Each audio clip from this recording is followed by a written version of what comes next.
Merci beaucoup à vous, Franck Aounou, pour ce commentaire ce matin. William Cliquant, bonjour. Eric Guédeno, bonjour. Les partis politiques ont décidé de ne nous parler que quand ils le voudront, William. Oui, ils nous utilisent pour communiquer désormais. Et même les cellules de communication vous ferment leurs portes. Franck a peint un tableau dans sa dialectique. J'aime bien la bonne foi qu'il leur prête par endroit et la pertinence qu'il trouve dans la stratégie politique par endroit. Mais moi, je reste quand même un peu critique et un peu dur avec les formations politiques parce que j'estime que quand nous avons les partis comme les nôtres qui n'ont pas de projet de société globaux ailleurs, on sait ce qu'un parti veut pour la nation sur 100 ans, sur 1000 ans, et on sait que de toute l'existence du parti politique, cette ligne de conduite sera éternellement celle du parti. Ailleurs, on sait que sur la migration, sur les libertés ou l'orientation sexuelle, sur l'activité économique, sur, il y a une vision du parti politique qui est claire, qui s'adapte au temps et qui évolue en matière de stratégie, en matière de communication et également en matière de réflexion. Chez nous, ce n'est pas le cas. Les oppositions, les mouvances, les soutiens, les opinions varient de la tête des acteurs qu'on a en face à la tête d'autres acteurs. Et dans un contexte comme celui-là, moi je trouve que c'est pas le libertinage dans la parole, mais c'est quand même la capacité pour chacun de se défendre, de défendre sa chapelle politique, de défendre pourquoi il est présent dans une chapelle et non dans une autre. Et quand on ne connaît pas d'emblée la position des partis politiques sur les différents sujets d'actualité, à part le clivage mouvance et opposition, je pense que ce genre d'opportunité, c'est-à-dire la présence sur les débats et sur les débats et les plateaux de télévision dans les médias, c'est ce qui permet de lever tout équivoque, de comprendre les dessous de la position de chaque parti politique. Chez nous, ce n'est aucunement le cas et moi, je m'en désole. Je finirai sur cet aspect des choses quand je vais dire que c'est par exemple un reproche que je fais souvent aux universitaires. Quand on détient le savoir, quand on a la connaissance, mais qu'on estime que les médias sont pour les gens moins instruits, les médias sont pour les gens qui allèguent beaucoup, qui supputent la plupart du temps, qui spéculent énormément, que le savoir est pour les amphithéâtres, que l'esprit qui meut la matière, c'est pour la science, et qu'on ne vient pas parler, mais les gens diront tout sauf ce qui est totalement vrai. Eric? Non, je pense que c'est une démission des partis politiques au niveau du débat public. Et nous sommes mieux placés pour le dire. Vous savez que nous sommes toujours à la recherche de personnes ressources dans nos livraisons, dans la production de nos contenus, soit pour nos réactions, pour un avis, et puis tout ça. Et nous savons combien c'est hyper compliqué, justement, d'avoir des acteurs politiques à se prononcer sur tel ou tel sujet. Ce qui, normalement, ne devrait pas être le cas, puisque un parti politique doit participer au débat public. Alors, il n'est même pas question de parler politique. Et quand vous cherchez à avoir l'opposition sur des questions d'éducation, des questions de santé, des questions de sécurité, des questions d'éducation, c'est hyper compliqué. Or, au sein de ces formations politiques, vous avez des cadres qui ont des profils variés. Vous avez des cadres qui sont à l'université, qui sont dans nos ministères, qui maîtrisent quand même ces sujets, mais quand vous les approchez, n'est-ce pas, pour essayer d'avoir une explication sur tel ou tel sujet, comme l'a dit Franck, permission, autorisation. Je peux comprendre que cela soit par un souci, je peux comprendre, mais cela ne doit pas annuler, cela ne doit pas nous amener à cultiver l'art du silence, parce que c'est ce que nous dénonçons. Même si on veut contrôler, organiser, on doit pouvoir toujours identifier un cadre, une personnalité à se prononcer et à donner la position du parti sur tel ou tel sujet. Ce que nous constatons, c'est zéro mot. Et aujourd'hui, nous expérimentons depuis quelques années la charte des partis politiques qui met des moyens à disposition. Et donc, je ne conçois pas, citoyen que je suis, que dans mon pays, on met l'argent public à disposition des partis politiques pour animer la vie politique et qu'au finish, nous ayons un silence nous ayons l'art du silence qui est davantage cultivé. Il y a aussi la peur, et ça je peux comprendre que au niveau des partis politiques, on se dit, si on permet à telle personne de se rendre disponible au niveau des médias, on lui fait certainement une publicité, son image se voit grandir, et cela pourrait devenir peut-être une menace pour X ou Y, parce que c'est ce que tu entends. Ah non, moi je ne peux pas. Ah, telle personne sont ici, moi je viens, mesdames, moi ceux qui peuvent venir parler, ça va devenir un problème. Et c'est ce que tu entends à longueur de journée au téléphone quand il est question d'avoir un avis, une précision, n'est-ce pas, sur tel sujet. Ce qui nous amène à constater que c'est parfois, quand on s'approche des échéances électorales, qu'on sent un peu de mouvement. Mais là, nous sommes en politique. Nous avons besoin que les responsables des partis politiques libèrent les personnalités, libèrent la parole, en sorte que l'art du silence ne soit pas cultivé. Franck?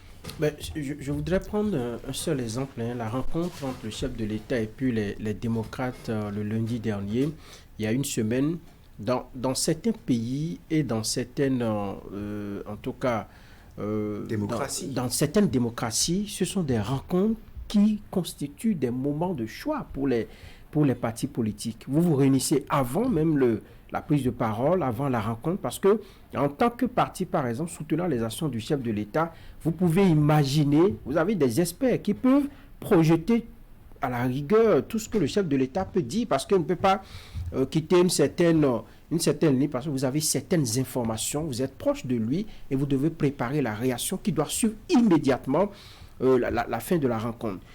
Que ce soit même les partis de l'opposition, de la mouvance, et même ceux qui ne s'alignent pas, qui se disent un peu centristes, vous devez tenir des rencontres avant et après. Lorsque vous voyez que la ligne a changé, vous tenez des rencontres d'urgence et vous libérez la parole. Vous donnez des interviews, vous faites ci et ça. Vous avez vu comment Éric Rouleté a fait, il a couru, il a fait le tour des médias. Quand les gens lui ont reproché sa prise de parole. Il n'est pas venu à Canal. Hein. Non, j'en viens. Il a soigneusement, gentiment évité de décrocher les appels. Pendant une semaine, moi, j'ai pratiquement déchargé mon téléphone à l'appeler. Il n'a jamais décroché. Oui, Franck. J'en viens. Et donc, quand vous voyez, quand il s'est vu attaquer par pratiquement l'opinion et même des acteurs politiques, il a commencé par faire le tour de certains médias pour se défendre. Ça ne devait pas être le cas. C'est vrai, ils ont donné une conférence de presse à la fin, mais comme je l'ai dit, ça ne suffit pas. Les médias ont envie de connaître, de choisir des angles, de vous poser des questions. Deuxième chose, tout le monde veut imiter aujourd'hui le chef de l'État. On dit non, il n'aime pas parler, il n'aime pas communiquer. Mais ça, c'est Patrice Talon. Ça, c'est Patrice Talon, c'est sa méthode de faire. C'est lui, Patrice Talon. Oui, mais il est à la tête d'une gouvernance et en principe, ceux qui adhèrent à cette gouvernance devraient pouvoir épouser cette façon de faire, peut-être voyager discrètement et en cachette, même si ce mimétisme-là, ça tue le débat politique. Si vous faites bien, Patrice Talon ne va pas vous reprocher. C'est justement parce que les gens tombent maladroitement dans les débats. C'est parce qu'ils ne se font pas des opinions qui font chose.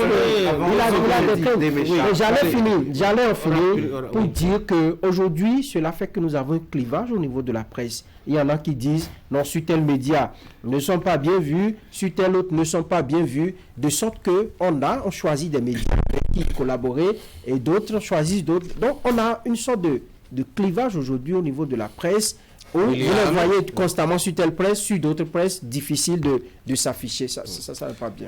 Tanguy, moi, je pense qu'au-delà de ce que Franck dit, que ça tue la culture du débat, ça tue la République. C'est-à-dire la chose de tous. C'est de l'ordre de l'État que de discuter des questions sensibles à la nation. On parle de fichiers électoraux. Ils sont des partis. Je les appelle de plus en plus des partis électoralistes que des partis politiques. Ils n'ont d'intérêt que pour l'élection. Mais voilà un sujet qui concerne encore leur domaine de compétences privilégiées. Mais voilà encore que même dans leur domaine de prédilection, ils ne veulent pas prendre la parole. Franck et moi avons initié un débat contradictoire entre partis politiques au lendemain de la rencontre de Patrice Talon. Nous sommes à une semaine, mais jamais on a eu deux invités d'accord pour se croiser dans les regards. Quelle démocratie faisons-nous? Si vous attendez vous allez attendre jusqu'à la fin du mandat sans avoir... Et rien ne filtrera. Quelle démocratie avons-nous sans débat? Quelle est cette démocratie? Quel est cet État qu'on construit? Quelle est cette relève qu'on construit dans les générations futures? Quelle est la culture de l'État, de la République qu'on donne aux jeunes si on n'est pas capable de se croiser dans les yeux? À quel niveau se pose le problème? Est-ce les partis politiques qui imposent l'omerta ou bien est-ce ou sont les acteurs eux-mêmes qui se refusent à discuter? Moi, je connais un chargé de communication d'un parti politique à qui je m'adresse très souvent pour avoir un invité, mais quand je m'adresse à lui, c'est comme si je lui confiais vraiment la...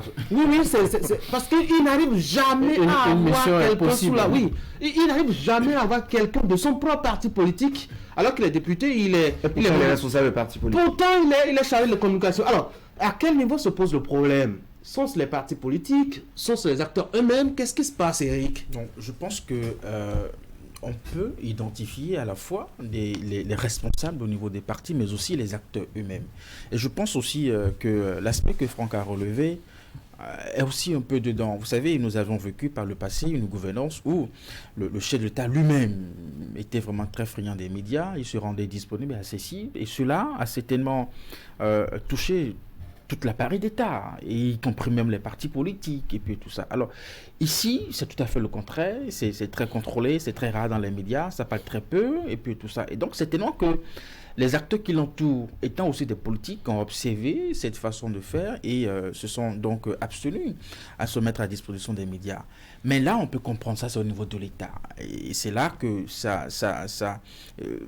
on estime que ce n'est pas bien. Parce qu'au niveau des partis politiques, on doit pouvoir voir autre chose. Parce que là, nous sommes dans l'action publique et les acteurs qu'ils sont toujours dans la recherche des sujets et se positionnent là-dessus. Actuellement, nous vivons la COP28. Quelle est, au niveau de ces formations politiques, la compréhension, la position? Comment est-ce qu'on peut aborder ce sujet? C'est pas du tout ce qui les intéresse, voyez-vous. Et donc, moi, je pense qu'il y a à la fois des acteurs eux-mêmes, parce que parfois, quand vous l'avez dit, le responsable, vers qui il ira, qui il va solliciter, ou soit lui-même, il identifie la personne au niveau du parti, c'est la personne qui lui oppose un refus catégorique, écoute, non, moi je ne veux pas, je ne suis pas dedans. Alors, il a quel pouvoir en tant que responsable de la communication à convaincre les membres de cette formation politique à trouver, identifier... Il y a un député que je poursuis en griffe depuis 2 semaines pour cette affaire de soja là. Et il est toujours enterré dans sa commune. Depuis, il n'est plus jamais revenu à Cotonou. Et chaque fois que je l'appelle, je suis toujours là-bas. Oui. Franck? Oui, je pense que la responsabilité, elle est partagée. Hein. C'est d'abord la responsabilité des responsables de partis politiques, des patrons de partis politiques. Ensuite, de tous les... Parce que si dans un groupe, vous décidez de prendre une position, vous allez la prendre et rien ne va se passer. Tout porte à croire que c'est aujourd'hui une ligne de conduite qu'on a donnée au niveau de tous les partis politiques, parce que Eric l'a dit, il y a encore quelques années en arrière, on n'assistait pas à cela. Et moi, je voudrais... je regarde un peu la mission qu'on confie à ces chargés de communication, les pauvres, dans leur responsabilité. Franchement, vous les appelez tellement qu'ils finissent par ne plus décrocher votre appel, ne serait-ce que pour avoir un collègue ou un membre de parti pour venir réagir. Avant, ce n'était pas le cas. On vous faisait pratiquement la cour au niveau des médias. Aujourd'hui, c'est vous qui leur faites la cour, mais ils ne vous reviennent plus jamais.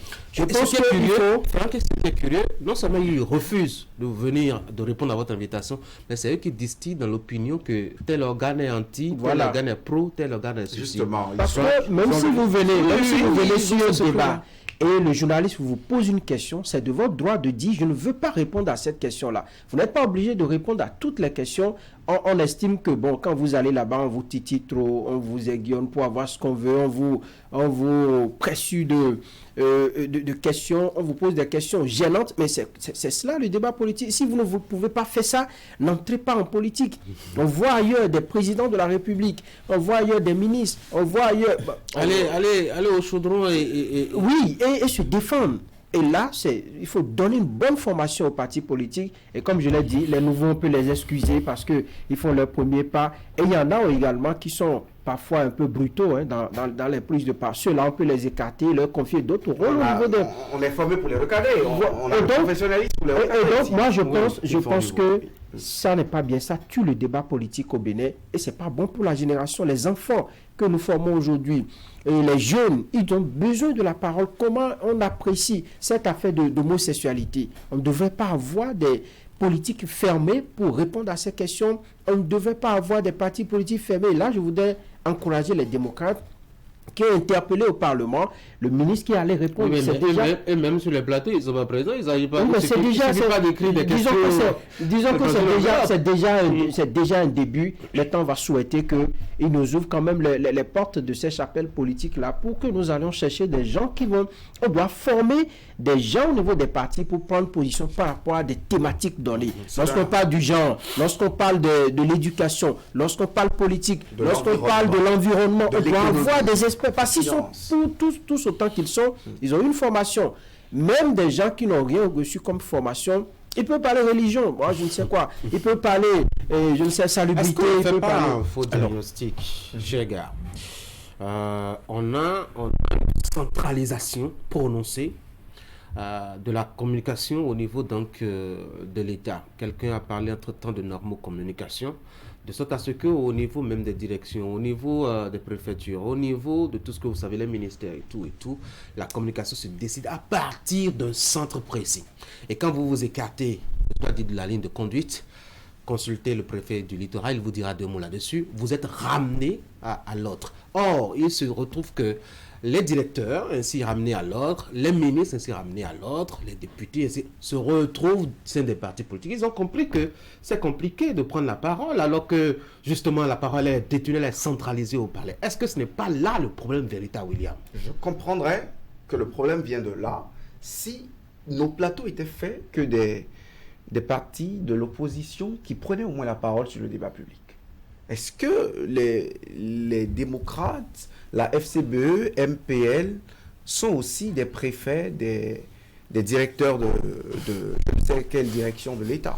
C'est là que se trouve justement le débat. On a un peu comme, selon moi, trouvé une opportunité pour fuir le débat public, pour fuir la prise de parole en public.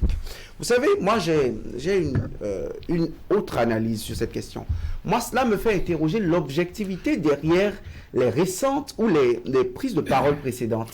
Est-ce que c'était pour faire des propagandes personnelles, pour amener sa tête à la télé, pour amener sa fine bouche, son éloquence à la télévision ou à la radio, dans les colonnes d'un journal, pour montrer combien on est à même d'haranguer des foules ou de parler, de bien parler, ou est-ce que c'est parce qu'on avait pertinent à dire, on avait à construire le débat sociétal? Je pense que c'est parce qu'on n'a pas d'argument pour se défendre. Si je défends une gouvernance, et je ne peux pas prendre le risque en plateau d'aller en contradiction avec les opinions. Vous prenez de gros risques, William. Non, je pense que c'est dangereux. Je ne mérite pas de défendre. Pour votre positionnement dans le cœur justement de celui qui est le président. Si on nous gouverne pour avoir juste des postes, qu'on nous le dise, et là on saura qu'on n'a pas de partis politiques. Mais si on nous gouverne pour construire la cité, construire le Bénin de demain, on doit nous dire ce qu'on pense de chaque événement. Par le passé, on a vu des plateaux bouillonnants, etc., le débat très foisonnant. Les résultats en matière de développement, il est là. Est-ce qu'on a besoin de bavarder autant pour travailler et développer le pays? En plus, Patrice Talon a fait le vœu de nous arracher notre amour de la politique et de nous mettre au travail. Et je crois qu'il y est, non? Le bavardage, ce n'est pas ce que nous demandons. Les gens sont dans l'action, c'est tout à fait normal. On leur décroche quelques mots en termes d'explication et de précision. Moi, j'ai le sentiment que autant que nous sommes sous-informés, voyez-vous. Et quand... Enfin, est-ce que les gens accompagnent vraiment l'action du gouvernement? Parce que quand vous prenez les 2 formations politiques de la mouvance qui accompagnent les actions du gouvernement, et que pour apprécier ces actions, il n'y a pas que 2. Non, il n'y a pas que 2, oui, justement, j'allais vous le dire. Bon, 2 grands partis d'opposition ne seront pas pourvu au moins qu'ils essaient de venir manifester leur mécontentement sur le plateau. Moi, je vais quand vous prenez les partis de la mouvance, voilà, les partis de la mouvance qui accompagnent les actions de chef de l'État, et que même pour apprécier ces mêmes actions, et que vous les sollicitez, vous ne les avez pas. Après, on se demande la Ils question. vous disent que Cotonou est transformé, c'est le seul argument.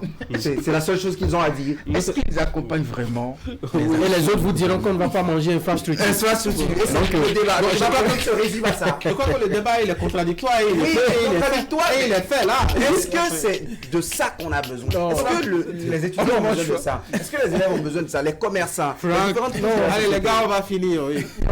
Moi, je voudrais dire qu'on peut toujours corriger ce qui est mauvais. Ce qui est fait là, moi, je pense que c'est tous les partis politiques. Ce qui est intéressant dans ce débat, c'est qu'il n'y a pas un parti vert, il n'y a pas un parti bleu. C'est tous les partis. Lorsque vous les prenez aujourd'hui, ils sont dans cette dynamique-là. Et je pense qu'ils sont en train de faire fausse route. Parce que le débat, c'est eux qui doivent le faire. Le débat, c'est au niveau de l'administration, on peut comprendre. Lorsque vous n'avez pas l'autorisation de votre responsable hiérarchique, ainsi de suite, vous pouvez ne pas accepter, mais les acteurs politiques, il faudrait qu'ils puissent venir parler sur les médias et prêter enfin une bonne foi aux médias.